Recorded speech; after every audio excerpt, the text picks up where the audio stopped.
Good morning from Denton, Texas. Good morning to Dallas. Good morning to all around the world. Good morning, good evening, good afternoon, depending upon where you are. You know, this is so amazing because our three panelists here and myself as the moderator, we are all three different countries. Bing is in Chicago, Marko is in Berlin, and Dimitrios normally is in the UK, but right now you are in Greece or Rome? I'm in Rhodes in Greece. You're Rhodes in Greece, so perfect. So I'm going to start the webinar in 1 second. Let me just share my screen. I have a small commercial that I always do about the organization that sponsors this webinar.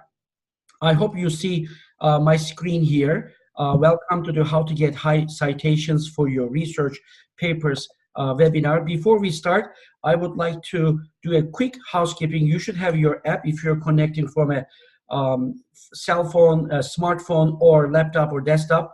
In there, there is a raise hand button. I would like to ask our participants, can you please raise your hand? Click on that so I know that our voice are transferring to you. Just click on raise your hand. I see many of you are doing it, and I see a lot of people. Like I said, now we have about 30, 40 people almost online. And Facebook, I hope Facebook Live is also working. Luana, my assistant, you can let me know on WhatsApp there. Please check it if that's all going. So if you have any questions, we will actually want to make this interactive. And Luana is checking the Facebook.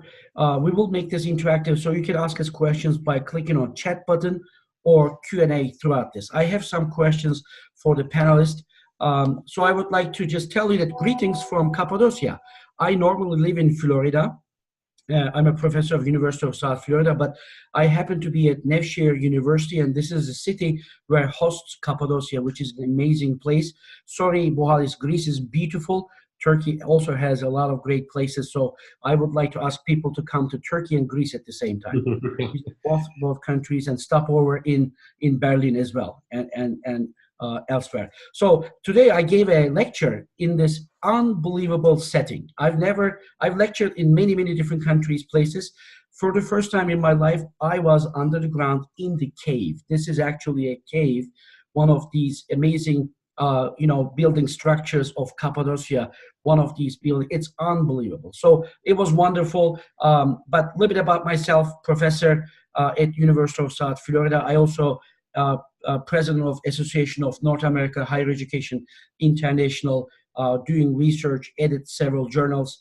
I actually serve as the editor for Journal of Hospitality Tourism Technology, and also serve as the associate editor for Tourism Review, which Dimitrios is the editor-in-chief, which is an SSCI journal. We have three wonderful panelists, and Luana told me that Facebook is working good. Luana, please let me know if there's any question from Facebook. Please, you monitor that, and I will monitor the Zoom side here. Again, we have wonderful panelists.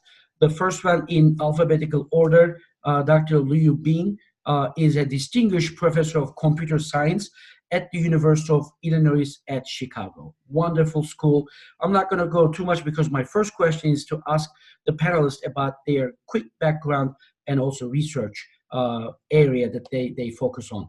And again, in terms of alphabetical order, not on citation order, we didn't do it in that order. Dimitrios Buhalis is a strategic management and marketing expert with specialization in information communication, technology applications in tourism, travel, hospitality, and leisure industries. He's also the head of department at Bournemouth University. He's also my personal friend for over 20 years.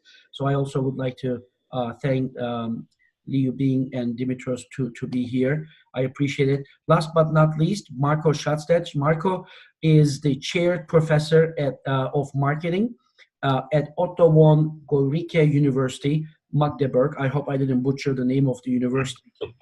Marko, you can say the right way in a second. And he was also a young professor at Monash University in Malaysia. And panelist member, gentlemen, welcome. Welcome to the panel. You know, I just would like to tell you that, ANEHE, the organization, I guess I just can maybe take one more second. It's a global organization free of charge.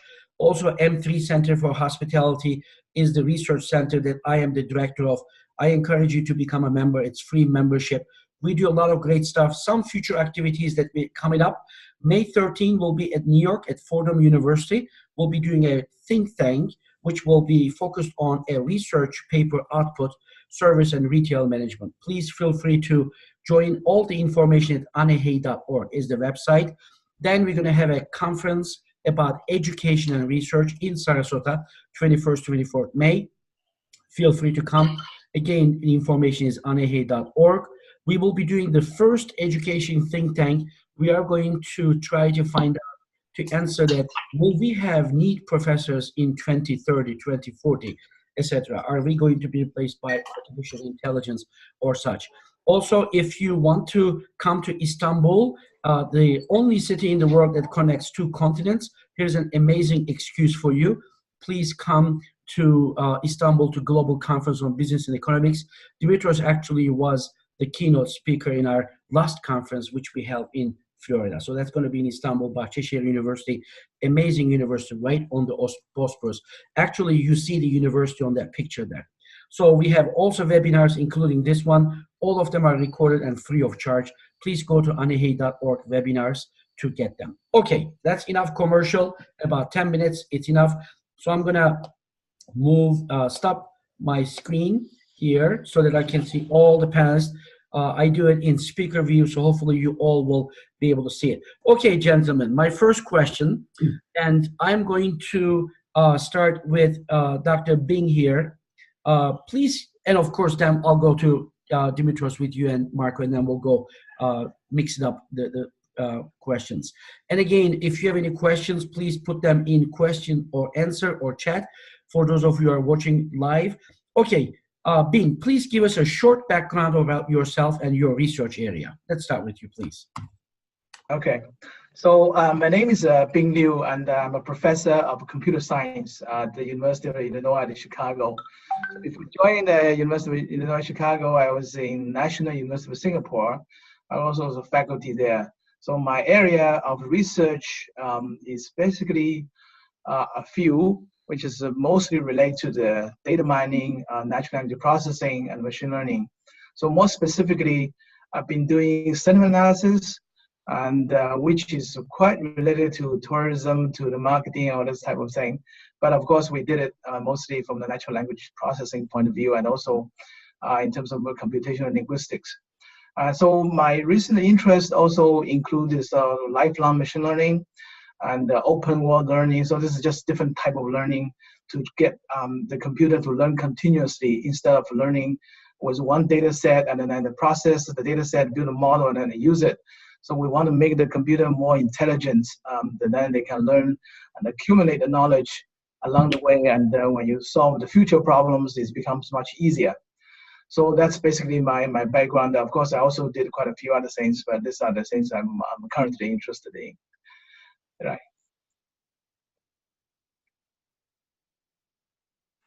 I can't hear you. I think you muted. You've muted your microphone. I'm sorry. Okay, Dimitrios, you are next now. Please tell about your background and research. Okay, my name is Dimitrios Buhalis. I'm the head of the Department of Tourism and Hospitality in Bournemouth University, and I've been working on tourism and technology, really strategic marketing based on technology for tourism and hospitality for the last 30 years. And I've done quite a lot of work on e-tourism, and now increasingly I'm working on smart tourism and real-time tourism. Wonderful, thank you. Marko? Marko? Yeah, my name is Marko at the Otto van Guericke University. It was pretty close, yeah. I'm also working in Monash in Malaysia. But my research actually is more on the method side. So I'm one of the researchers working heavily in structure equation modeling, particularly partially square structure equation modeling. And we started with, more groundwork relating to model development and with how to evaluate models. And now we're actually developing new algorithms to handle specific problems. Another field of mine is actually consumer research. So I'm dealing with anomalies in consumer choice behavior, and most recently in sensory marketing, scent effect, for example, on consumer behavior. Wonderful. So you are all invited here because you are highly accomplished researchers. One way of measuring success in academia, as you all know, is the number of citations that you get. Recently, I sent the invitation of this webinar panel into TriNet Tourism Network listserv. It created a heated debate there. A lot of people were discussing if citations are really the true measures of success or not. So what I would like to ask you as next question is that you are all, Marko, about 30,000 citations, Buhalis, you same, and Bing, you have more than 50,000, at least that's based on the Google citations that I looked. So my question to you, all of you, did you plan to be highly cited when you started your research? In other words, when you started your research in your early years, did you know that, you know what, I should pick this topic over this topic, or I should publish here instead of here to be highly cited? If yes, how? And if not, if there is a need to plan for this, is this something to be planned? And whoever wants to field first, please go ahead. I can start if you like. Please. When you start doing your research, you're being a PhD student and all the rest of it, you just hope that you're going to publish somewhere and someone is going to accept your paper and get published. You have no idea what citations are. And I'm probably the oldest of the group, so at that time, those things were not really important. I was always planning to do good research that had relevant and impact. Impact to society, not necessarily impact the way we are managing in academia. But nobody ever had mentioned citations or any of these games that we play recently. Until sometime in 2003 or 2004, when Professor Mike Riley was doing my assessment at the university. And I was a senior lecturer, I think, at the time, and he said to me, you've got a following, you've got an audience, and people are listening to you and they are quoting you. And I said, why is that important? Because he said, it means that what you say has got relevance. And what people are doing is they are following what you're saying, and also they're using your work in their work. And that's the first epiphany moment that said, okay, this is something good. I never planned for it, but it happened. But because of several reasons, I think, why it happened, but people were following what I was doing and they were using it in their work. Wonderful. Bing, how about you? Did you plan? Okay, so for myself, I mean, same sort of thing as Dimitrios. I mean, at the beginning, of course, you just try to get your paper accepted. You don't really think that much when you start with the PhD students. And also after my PhD, I wasn't really planning to be an academic, be a professor. I went to work in the industry for a couple of years, and then I didn't like the environment, and then I joined the sort of National University of Singapore and became a research fellow. So at that time, I started to do research. And of course, after some transition, and then I sort of start to do serious research. At that time, of course, I never thought about too much about citation, but definitely I thought about, I need to do something important, something impactful. So I could say yes. I mean, when you think about doing something impactful, obviously they will come with some citations. So then you have to carefully choose the topic which is interesting, which is novel, and also probably will be influential. So that's basically my experience. So I've been doing, sort of every time I've been trying to do something important, right? That's Wonderful. It. Wonderful. Thank you. Marko, how about you? What is your thought? It's kind of similar. Obviously, I'm in a bit different system than you are. We have a very narrow pyramids in terms of becoming a faculty member. It's extremely difficult because we don't have associate and assistant professors. Well, why I'm saying that is the only goal function that you have as a postdoc researcher is actually publishing in top-tier journals. And so you actually don't even have time to consider aspects such as citations.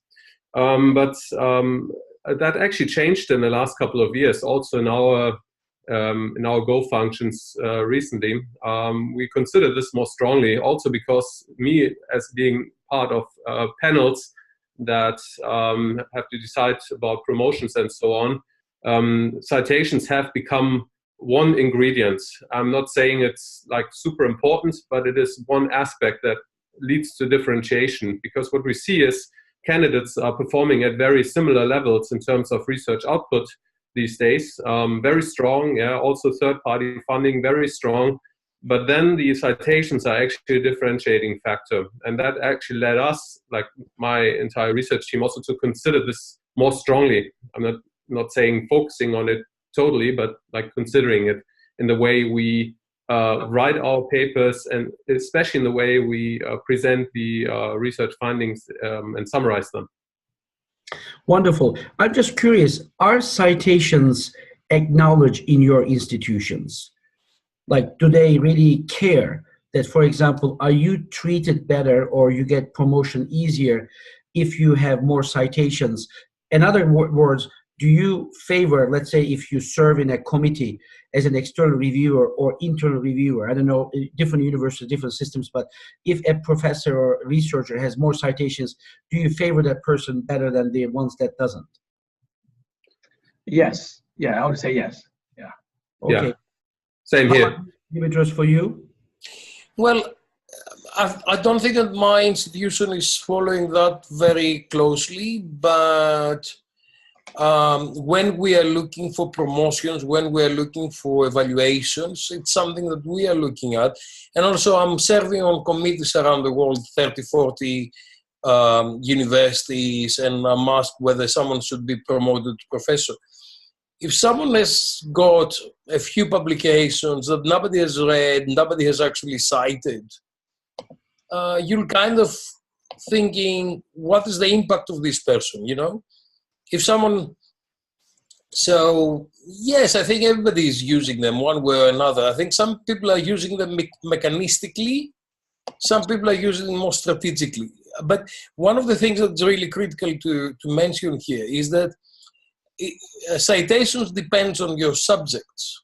So if you do a methodology subject, different people who are doing research and they're using the methodology they're using.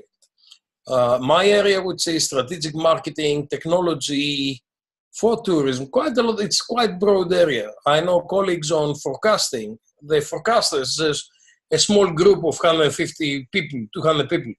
And they're publishing a small, so there's some subjects that there's a small number of colleagues working on that area, and therefore you wouldn't expect to find the same number of citations because simply the volume is smaller. Right. That's so right. It depends on the subject as well. Which leads to my next question. Maybe, Bing, we can start with you. Do you believe that high citations means high quality? So yes, somebody has high citations, but does it automatically mean high, or in other words, how do you define quality in academic research? So as Dimitrios says, I mean, to some extent, I agree, sort of high citation means high, I don't know what is the quality, but I would probably say high impact, high influence. So quality is hard to say because how quality could be the quality of the paper. Maybe, you know, when you go to the conferences, you get a best paper award, that might be a good high quality paper, but you may not have a huge influence afterwards. So I would say it's probably more of influence and impact. So I definitely agree with that. Of course, we need to consider the topics and the areas. So some of this area are smaller, some of the areas are bigger. And if you work in the bigger area, you obviously get better, sort of more citations.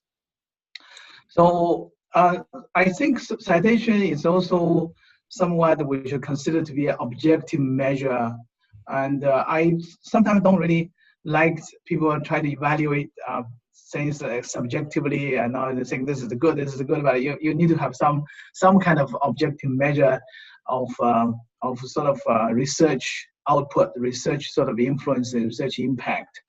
So from my experience, it's quite obvious because I'm basically known for 3 areas of my work, and then those obviously they get high citations, and one of them will get a lot more citations, mainly because I think the area is sort of is big, and also I worked very early, but I also work on some other areas which is smaller, which is obviously the researcher is more sort of machine learning thing, which is more methodological type of thing, and but the number of people who are interested in that thing is a lot smaller, and so obviously the number of research and the number of citation will get is a bit smaller.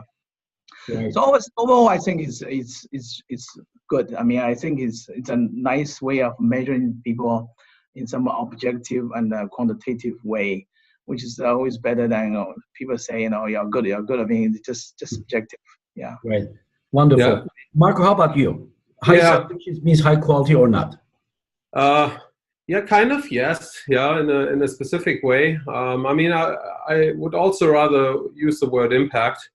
But the thing with these metrics is once you have a metric out, then people tend to just rank candidates based on citation count, saying, okay, this one's got like 30,000 and this one's got 31,000. And I think this is not where the citation metric does not work really well. So differentiating candidates that are very close to each other, I don't think that's really what these metrics are designed for. But what they actually help us is shedding light on the 2 tails of the distribution. So they actually help differentiating very successful and impactful researchers from those that are not really impactful. But even there, you have to be cautious. I mean, see, you can write a paper that inspires just one other researcher who then comes up with a marvelous idea that's changing the world. So the way you are actually affecting people is not measured by these metrics. So that's why I think one has to be really careful. And also, I mean, the impact of citations of research, well, if you look at least my citation counts, the most come from a textbook. And obviously, this textbook is grounded in years of research, true. But at the end, it's textbooks that get way more citations than typical research papers. Right. Perfect. Dimitrios, how about you? Dimitrios. Yeah, I think there is an element of quality. If some of my top paper has got thousands of citations, and there is reasons for that. People have used it and they've built on it. A lot of people don't know that this was based on my master's dissertation, but and that was the reality, because at that time it was fresh, it was new, it was really interesting, and it has gone for a long period of time. I've seen excellent work that has never been cited and didn't have an impact. And I've seen very bad work that is cited quite often. So I'm a little bit reluctant to bring citations and quality label together. Having said that, when you see something that has got 4,000 citations, there must be something good about it. Right. And it has got an impact. Marko was saying, it's not about between 30,000 and 31,000, that's not meaningful. But when you see something that, that has been out there for 10 years and it has only got, 200 citations, that means that it's not really of that kind of level that will make an impact. It's not going to influence society. And if it doesn't influence society, that's probably not that great. Right. Perfect. That's great. My colleague Faizan Ali, I know Dimitrios, Marko, Faizan. is a young researcher.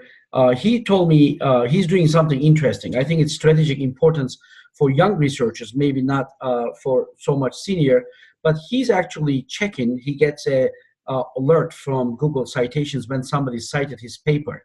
He goes and checks how they cited his paper. Is it meaningful or how? So that he himself is actually doing a kind of like a self-quality check on those citations, because you're right. Somebody may have done a lousy job and people are citing that, look how terrible this research is. That is a citation, but might not be the one. Okay, we have a lot of questions. I think it's really important before we start getting to the questions to make sure that people understand what's happening here. People don't cite you because you manage your citations. People cite you because of the clarity of the idea, because of things that you're looking on the long term, because you can make an impact, because you're doing good research. Exactly. The citations are coming once you have done these things. And I know that some people may try to play the game or whatever to kind of manage citations. You cannot manage citations. I don't think any of us are spending time managing citations. What we manage is doing good work and make sure that this work is well researched, and also we communicate the research. I communicate my research and say, hey, this my new paper came out, and then people are reading it. Right. You market and it. People are reading it, and if they find that useful, they use it.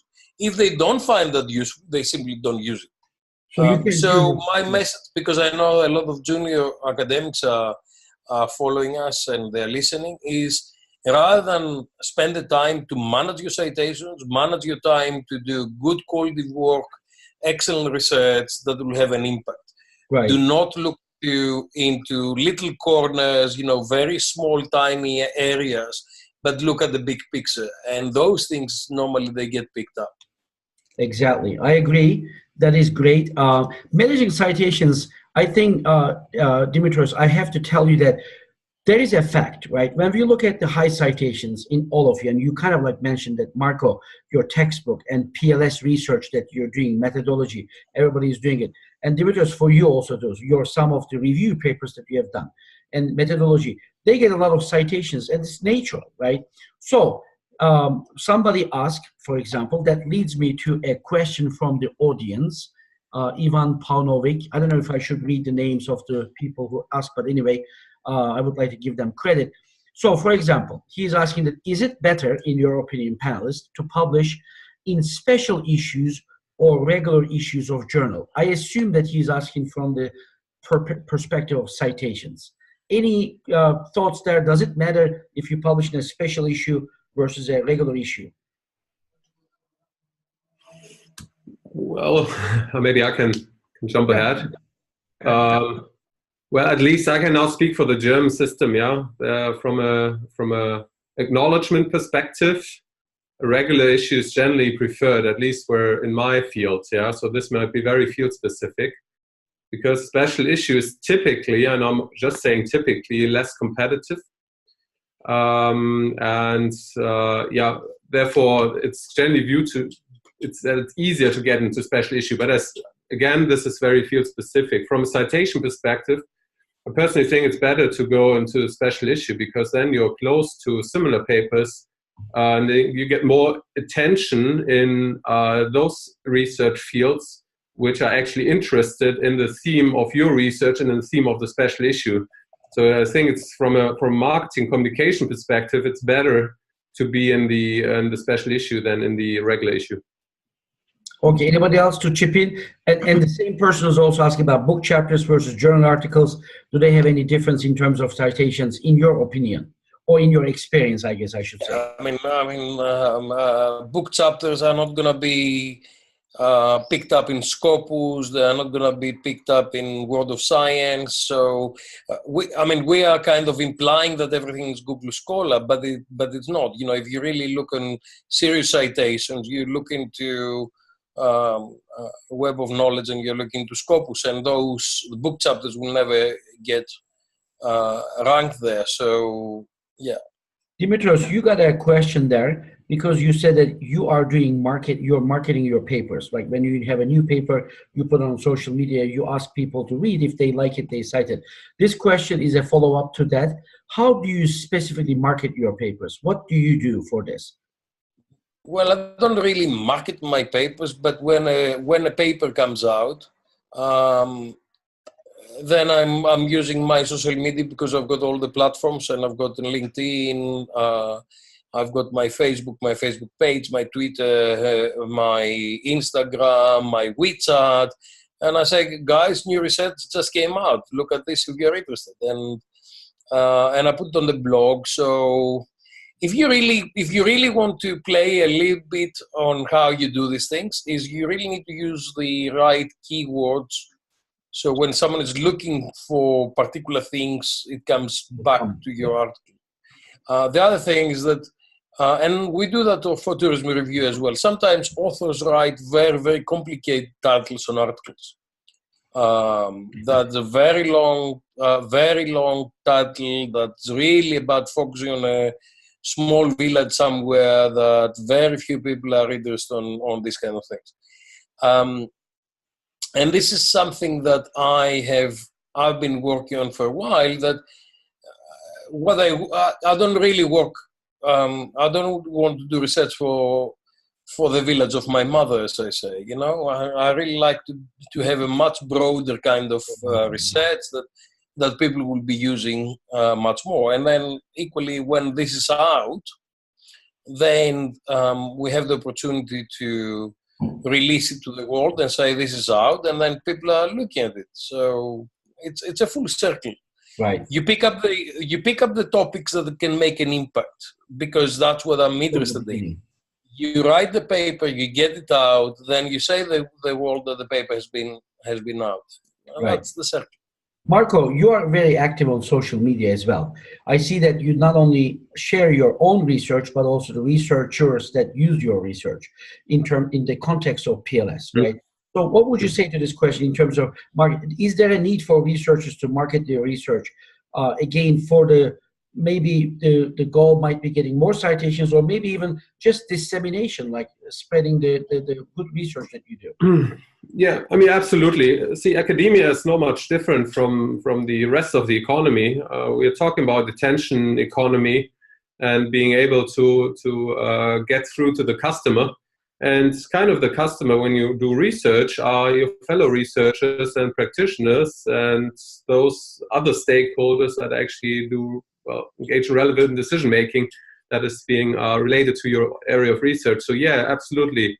And I think that's the biggest issue with some of my fellow researchers who just don't take that serious. I mean, it's not like you're scrapping on some doors. Yeah, I mean, it's just an invitation to look at your papers. Nobody forces anyone to look at them. And even publishers and editors have understood this. Yeah, I mean, they proactively send out emails to those that might be interested in this.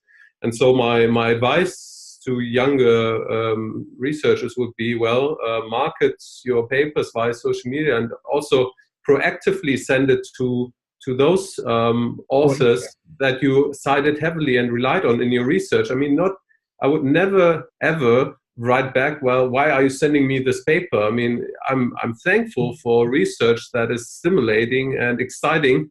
And maybe I don't find it stimulating, so what? Yeah, it's worth a try. Right. So your area, not blindly sending out to everyone out there, but like targets, like as companies do, yeah, targets the customer, and yeah. And you know your people, right? You know the other people who are doing research in that area as well.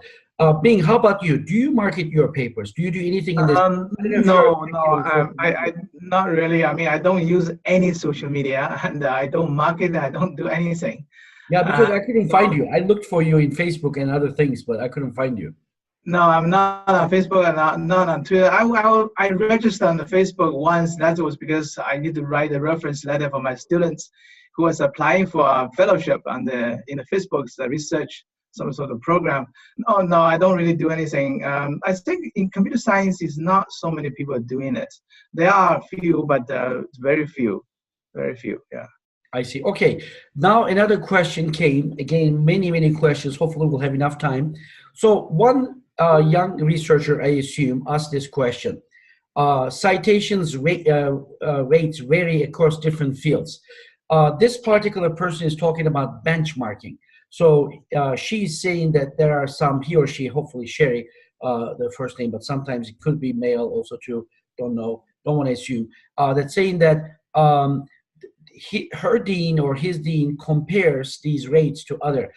She's asking, are there any, you know, Marko, you're from stat marketing, Bing, you're from computer sciences, and Buhalis, you're from tourism.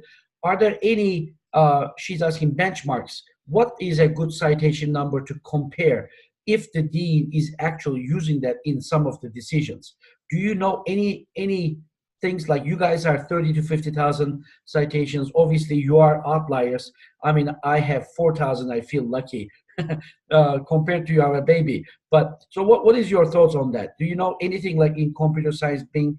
Is there any rates that you know of, or the not really. I mean, computer science, we do sometimes, I mean, do look at the different areas. Certain area, obviously, there are more researchers, and certain area, for example, systems, a certain area, they have less researchers. And they also spend time to build the systems. And also they tend to have less papers, and also they tend to have sort of less sort of citations. So we do have some considering on that, but we have not really, I don't know anybody sort of actively doing, I think somebody should do some kind of normalization on this kind of thing. It's not quite comparable. You know, some of the things, you know, the area is big, and then also there are lots of people interested. Even you are not very good, you can get thousands of citations. It's not that difficult. But for some areas, you know, just now Marko said there's only about, you know, Dimitrios said only about few hundred people which is interested in this particular area. No matter what you do, you can't get lots of citations. So I think something should be done to normalize this type of thing. But it's actually quite hard because everything is fluid, right? It's changing. You know, in this area, and tomorrow I'm in that area, you know. Because, for example, I saw some, at least in my area, natural language processing. So somebody from physics, and he was, he or she, I don't know, I remember, was interested in the natural language processing. And then she was ranked in natural language processing, ranked very highly. I mean, the #1 or something like that, but nobody knows the person actually at all. It happens to be the person got lots of citations in physics. So you see that, so it's interesting, sort of somebody has to study this and to do some kind of normalizations or some collaborations about this type of thing. Yeah. Dimitrios, Marko, do you have any ideas about this citation benchmarking figures for different disciplines? I don't. Marko, how about you? Not really. I mean, the thing is, as I indicated before, it's just a proxy, and we tend to take it for real and for granted. Yeah, I mean, it doesn't free us from actually looking at the research. Yeah. I mean, the citation counts on Google, they're impressive examples how you can surpass Einstein with just a few hundred working papers, citing yourself all the time, and you get a massive citation count. Yeah. I mean, but therefore, any benchmarking is very difficult. I mean, if at all, you can look at the H index, I-10 index, but again, across disciplines, very difficult. Yeah. Right. Okay. One, I assume again, young researcher is asking a question, saying that can citations be perceived, or high citations, as indicators for research trends? I assume that this person is asking this to pick the right topic. What is your thoughts on that? Anybody, please jump in. Yeah, I mean, I can take that because yeah, at least in PLS, I can tell that's really happening. Yeah, I mean, obviously you're always some steps behind, because once the citations roll in, I mean, the research that cited you is already a couple of years old, and they have read your stuff, so maybe you're actually a little bit behind, but then actually you know what is trending at the moment, and you can maybe envision what could be next. Yeah. Right. So yeah, I think that's one way of at least identifying some areas which are prospering. Yes. Right. Bing, how about you? Do you have any idea? I think the citation is sort of a delayed indicator. So you probably should look at, the journals and the conferences, what kind of topics are that are being published at the moment. And also probably recently, but other than if you wait for citation, that probably, it's probably too late. Right. If you say that lots of citations that really happen, is probably too late. Too late. Dimitrios, what do you think about this? Citations. It takes time. It takes a long time to be established. It takes a long time to actually do the good work and to be discovered. And a lot of people are becoming really impatient. They really want, and I really feel for the young academics, because I see some of them, they're really so keen on Facebook, on Twitter, on wherever, saying, yeah, I got another citation. Yeah, I got another citation. It's kind of painful for them. And then they announce, yeah, we got 200 citations. Oh, my God, do some good research and don't worry about these things. They're going to come to you. Have a little bit of patience.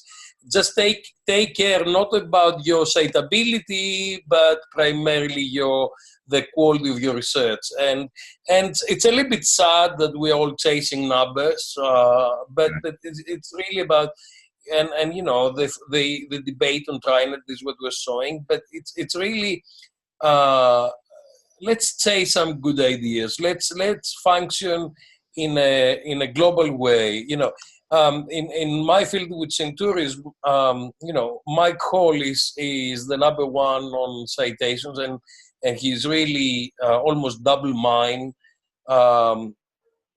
Then John Crompton, who's been around, he's retired, he's been around for a long time. And then myself and my good friend Rob Law from Hong Kong, we are very close, and we operate, we work together, we write together, and we're very, very close. But it's really not, you shouldn't really see that as a competition or something that, you have to achieve. It's really do the good work and the citations are coming. Because you are developing so much good energy and impact that people will take forward. Yeah, I totally agree. But the thing with the good work is, we see, as you said, there are many papers that are excellent, but that never get cited. Yeah, so I think the part of the good work is also to sell your ideas. Yeah, so what we not only marketing them. Yeah, but the write up, the way you present summaries, for example, make it easy for the reader to understand the key learnings from your research articles. Good journals, good editors look for these things, yeah. But you, as a researcher, you should also consider this. Let me give you an example. I'm for methods, yeah. So what we try to do at the end of papers is just give like a summary table that you can comprehend, even without having read like every statistical detail in the middle. It's like a convenient summary of the key takeaways. And at least from my subjective view, I never analyzed it, but my understanding is that those papers get cited quite heavily. Make it easy for the reader to follow. Yeah, so to pick up abstract. In my view, part of doing good work. Yeah, so that's probably what you meant. Yeah, but not being rigorous is not all of it. Yeah. Marko, you're absolutely right. And now, as an editor, as the editor of Chief on Tourism Review, I'm returning what I've learned from my personal research strategy, and I'm helping my authors to turn around their papers, their titles, their research, and actually improve the quality of their paper and improve their impact to get out and get the right things. Right. And I think that's something that we really need to do for junior researchers or people who are starting now, helping them to engage at that kind of level so their work is discovered and their work is used. Right. I have some great questions. We have about 12 minutes left in our panel. I want to just quickly answer one question because I know the answer. Somebody asked, do I have to get my publisher's permission to upload my paper in social media? The answer is that you should not upload this paper unless there is a free print, and also you can maybe abstract or the page is okay, and link to the paper download, which also ties to every person. You can upload in the British system. You can upload the last version before you send it to the publisher. You mean as a Word in document, the university platforms? Yes. Right. Yes. And I think that's useful. Yes. If it is an open access, which there is another question, somebody asking you, and I would like to ask you, if it is open access, you can do, of course, based on the licensing. But here's the question. Zachariah is asking this question. How about open access or paid subscription model journals? Does it have any impact on citation? In other words, he's asking, for those of papers who have published on open access, do you see those are cited more than the others? Anybody, Bing, let's start with you. Do you have any idea? I don't have any experience with that because because in computer science we don't sort of publish in journals as often as other areas. Because for us, it's normally the conferences, and the conferences are pretty much open sort of thing. Right. And although sometimes we say sometimes publisher or whatever people may say you should not upload your paper to somewhere, but everybody does it, so nobody cares about it. So, and of course now we have also, especially for AI and computer science, there's a big called archive, which is hosting a lot of papers. Of course now it's also hosting papers from everywhere.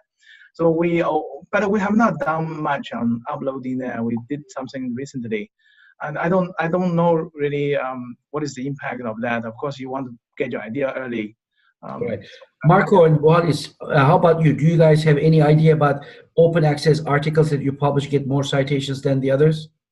I think open access in open access journals, it's a new thing. And basically I've avoided, because the open access journals are not top tier, so there's no point in publishing them. Yet. So I'm trying to publish my work in high impact journals and also relevant journals. Okay. That's a huge debate. I guess because people are quite lazy, they'll be using open access material quite a lot, because let's face it, in many countries and many places, many universities, a lot of the expensive journals that belong to Elsevier or Emerald or Sage, they are not accessible. So they'll be quoting what they'll be finding. So there is a point that open access may be cited more in the future.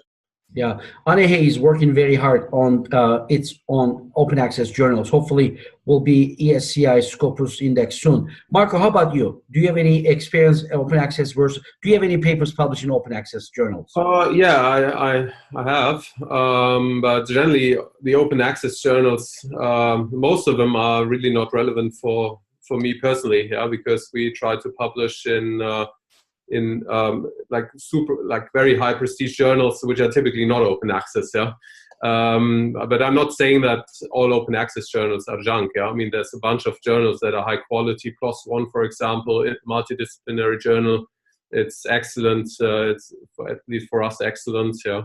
So, but what I can say is, if you somehow manage to get your paper open access, even in a regular journal, this typically boosts citations quite a lot. And I'm sitting on several editorial boards of journals, and every year when we have editorial board meetings, and you take a look at the citations and the top performing papers in terms of citations, and those in terms of downloads, there are always those that are open access, yeah, where authors or institutions bought like a license so that everyone can access them.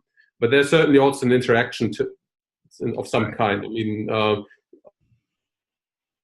obviously the paper's got to be good quality and relevant, having a broad appeal. Otherwise, the open access doesn't help you.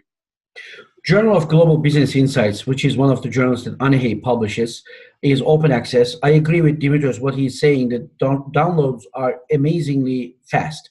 We got an issue published about 3 weeks ago.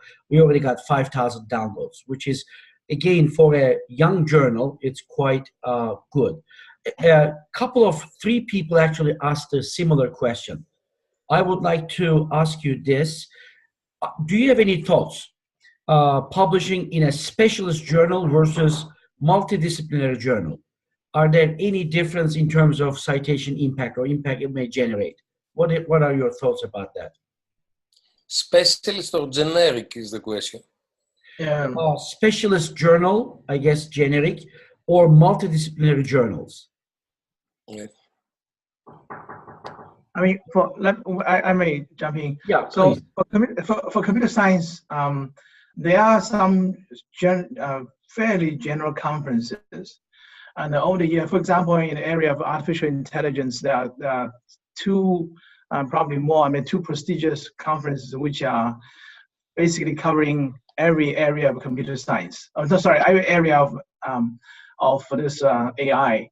And however, in the past 10, 15 years, lots of specialized conferences come out from that big conference. And for example, data mining, machine learning, and natural language processing, they used to be together.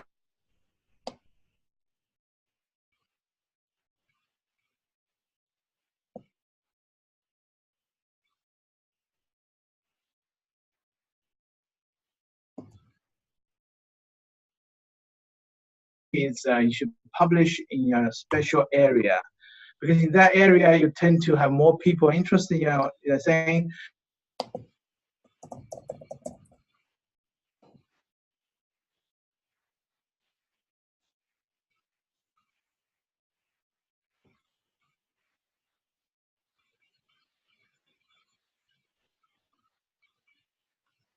You don't know anybody, because they are all over the covers all over the spectrum, and then people from all over the places. And then when you go to the specialized conferences, then you sort of this bunch of guys are doing this, and we're all somewhat related, and then it's easier to communicate and easy to know what is going on, to get some stimulations, things like that. Right. Anything else in this question, multidisciplinary versus specialist journals? I think people who get a lot of citations, they write a lot as well. And I think, you've got a range of papers. So you may write some papers on a specialist area, some papers on multidisciplinary wider areas. And then you use those ones to signpost to the other papers that you've done on specialist journals. If you write two papers per year, you're not going to be really super cited. You need a volume. Mike Hall is probably the most prolific author in tourism. That's why he's number one on the number of citations. And what you do quite often is you say, yeah, I'm dealing with that in the generic journal here, but I'm dealing with that on this small specific journal there, and you just move around. Right. Marko, how about there's a volume of papers. Right. Yeah, I can see the argument that it's better to publish in specialized conference or go to specialized conferences and also publish in specialized journals, because the audience you're communicating to knows what's going on. Yeah, I got that. But on the other hand, I think you kind of get a bit blind for what's going on outside the field if you just stick to this specific field. There's just some fields that are very, very nurturing itself, and it's just the type of research is so marginal and not really, it's creating an impact for the field as such, but not like beyond the fields. And so I think it's important at some point to at least try to move out of your field and appeal to management in general or marketing in general. For everyone working in tourism or hospitality, I think the aim should be to publish in management science at some point. This would at least be my goal of my research. I haven't managed to do that, but if you can manage to speak to like such a broad audience, then actually that is also a sign of. I think that everything that's published in specialized journals is not relevant, but if you can move out of the field, it's actually an option. Yeah. We have about 2 minutes left. I assume that we are all bilinguals here, right? Marko, you speak and write in German. And Yes. well, did you publish in Greek language? No, not really. How about you, Bing? Did you publish in another language? No, I assume only English.